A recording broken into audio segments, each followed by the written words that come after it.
It may look like your rhubarb is currently asleep, but you can trick it to come up early if you're craving that tasty rhubarb crumble.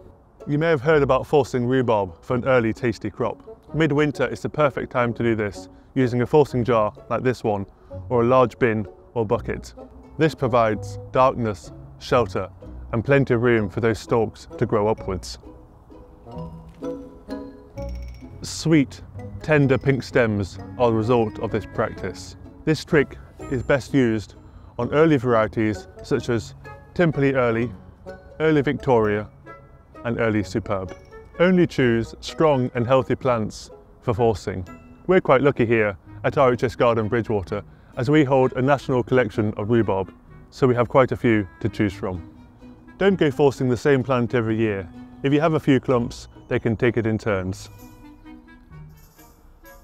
It's a bit too early in the season to be picking these stems yet.